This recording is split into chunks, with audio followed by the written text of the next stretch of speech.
Hi, Essence here, also known as Melanie Dewberry. I want to remind you when you're unique, and we're all unique, right?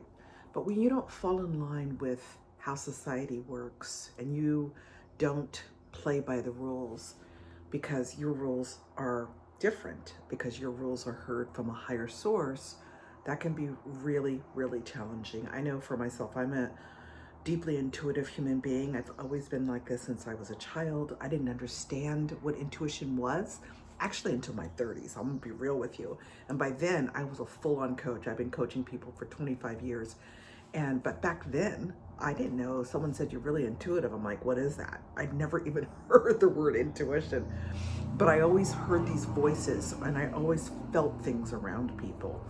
Um, for a while, a short period actually, I even could hear what people are thinking.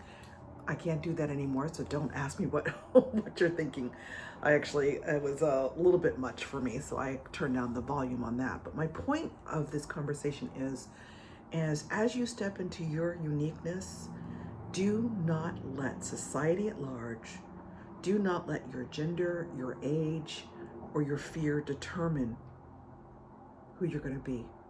If you have a specific talent, specific way of being in the world, you must honor it because that is medicine. That is medicine we need on this planet and we need it now. So you might be already experiencing your uniqueness and you might be shy about sharing that, or you might be eager to share that. I'm going to ask you to be cautious with who you share it with and to also let yourself be who you are, because the world wants you to fall in line with what works for it. The companies, the organizations, even family systems. No offense to families, but even in family systems, sometimes we don't like people to appear different than who we are because, frankly, it just really scares them. Now, they won't admit that. They can roll their eyes, people, or somehow put you down around it. I remember I was dating this young man who, I'd known for a long time.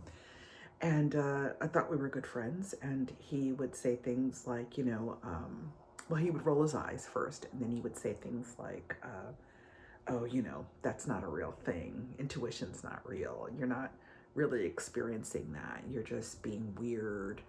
And he said other delightful things. And so we're not friends anymore. Because if your cup is not big enough to hold my grandness, you're not in my life.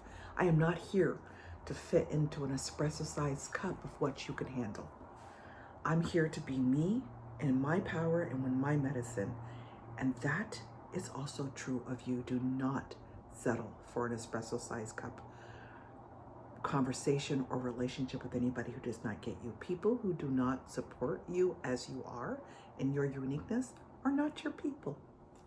You can still love them, but not actually share who you are with them, or you may decide, I can't actually associate with them. They will tell you, oh, you're new age, or that just sounds weird, or whatever. And so you have to stand in your magnificence and in your largeness and trust it and follow it. Even if you're a little scared, that's okay. But in the relationship with who you are becoming, you are aligning with something so much more profound than a thing. It's actually you're aligning with your soul. And when you align with your soul, you can actually listen to your soul. Your soul is consistently always speaking to you. Your soul is your mind. It's not really here. It's really kind of up here. And you can listen to your soul and it will direct you. As weird as that might sound to people, it's how I've been doing life all my life and why I've been successful. And when I failed in success, it's because I stopped listening. And then you start again, because we will fail sometimes.